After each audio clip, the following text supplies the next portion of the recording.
So, hello and welcome to my commentated speedrun of Resident Evil Revelations 2, Barry Episode 1.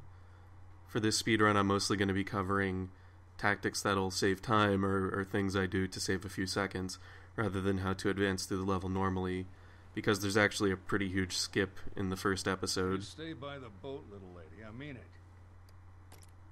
I've got some grown-up stuff to attend to.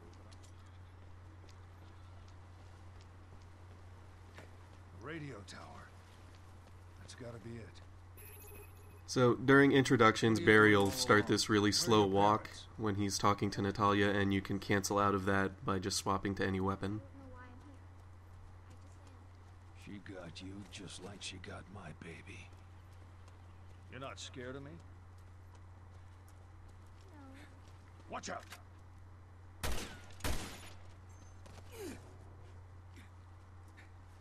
So what's your name, sweetie? Natalia. Follow me! So, something that's a little different from Claire and Moira is that Natalia does not run as fast as Barry, and in a lot of cases she can't keep up with him. So, sometimes advancing from area to area requires you to wait on Natalia, assuming the computer doesn't move perfectly, which it oftentimes doesn't. Like, in this section here, Natalia needs to be at most 28 meters away from Barry in order to open this door.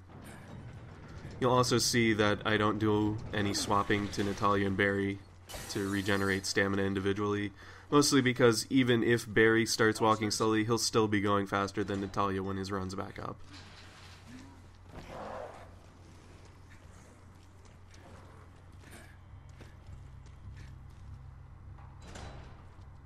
Must be the... Over there. Another one. How do you know? I can just sort of see them. So for this section, you're forced to crouch before you can go forward. Why? And then after that, the game normally assumes you're going to swap to Barry and do the stealth attack, but it doesn't really matter. These creatures don't actually attack Natalia at all, so she can just run right past them.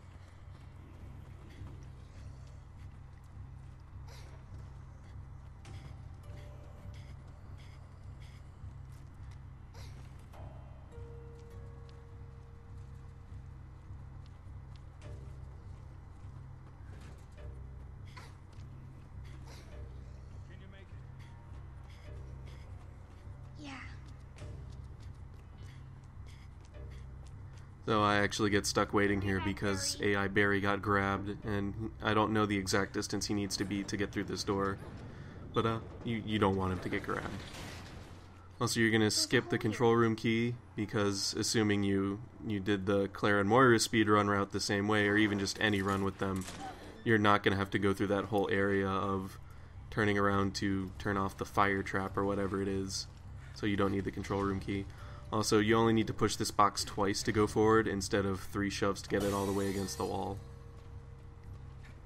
So this right here is a new trick that was discovered a couple of days before I did this run, where the little blade traps from Claire and Moira's chapter locked in place after they put the cog piece into the little puzzle.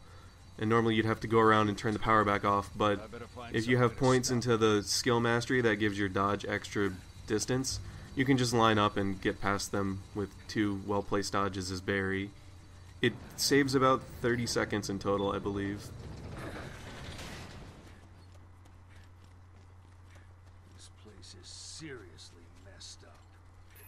We're almost to the radio tower. You recognize any of this? No.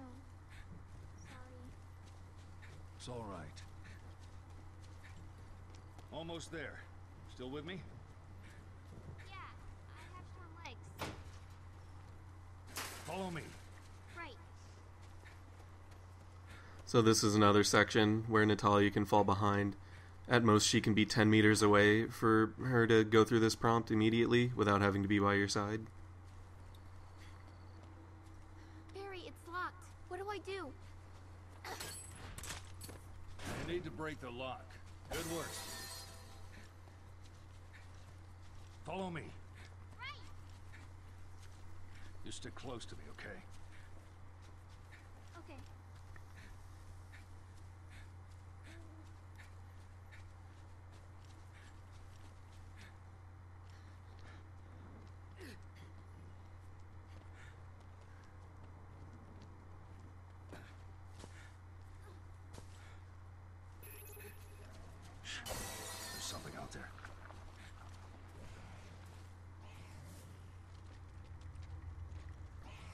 So this cutscene is actually unskippable. There's a few of them in this game.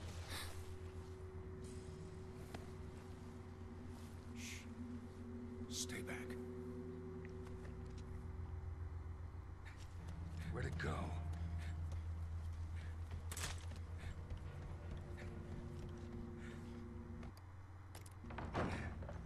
What's wrong? So the quickest way to kill this thing, I believe it's called a Reaper, is to just shoot the weak point. It will always be in its left leg, and then just hit it with the Magnum. Normally you'd want to conserve Magnum ammo, but Countdown mode gives you a fixed amount of ammo at the start of each run, so it doesn't really matter. What was that? And now you have to run through this forest, and there's 3 other revenants in here. Maybe they're Reapers, rather. And you can avoid them by doing a zigzag pattern and also having your light off. And I do a very poor job of avoiding them, but thankfully I don't get grabbed, which can end up wasting time or even kill Barry if you're not quick enough. And there's also a door up here to go through later that you need Natalia for. And I'm not sure on the distance, but Natalia just has to be out of the forest. And it's much easier for her to run through since the enemies aren't going to focus her than it is for Barry.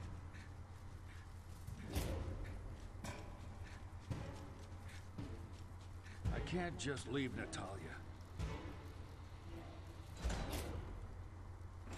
Those freaks had some of the same symptoms as Ouroboros. So up here, Barry and Natalia have another little dialogue, and he'll change over to that little slow walking animation from before. And you can once again cancel it with a gun. However, if your movement is perfect, Barry should be doing this little ledge thing by the time he starts that conversation. So this section's fairly easy. Just grab the firebomb and run right past them. They're not going to stop you in the time it takes to get to the door. Now, you don't actually need to destroy this little clock up here. I was just kind of paranoid. In reality, I think as long as you have like 1:30 left on your clock, you'll have more than enough time to get through this section and finish the level.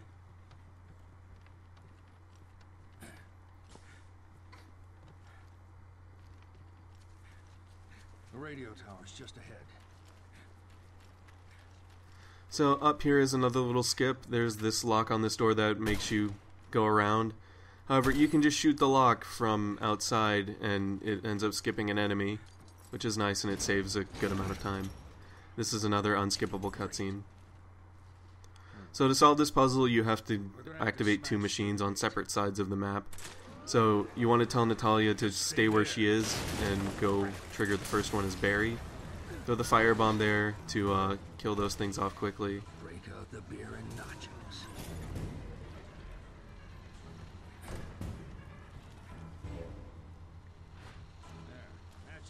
So swapping to Natalia, you need to run over to the cabin that operates the crane. And you want to tell Barry to follow you. However, I'm not too sure on how far along you need to be, because ideally you want to tell Barry to follow you so that when you pull the machine and swap back to him, he'll be right in front of the gate.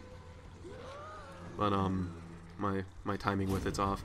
So it doesn't matter if these things see Natalia or not, they can't grab her. At worst, they'll just hit her and she can't die. So you just want to flip the switch and then swap over to Barry. And hopefully he won't be all the way over by the shack like he is where I swapped him.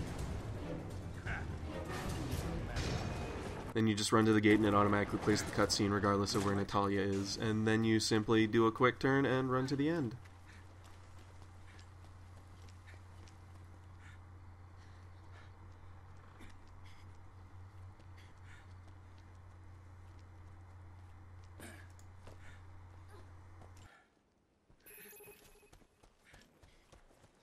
Well, that was a really long way around.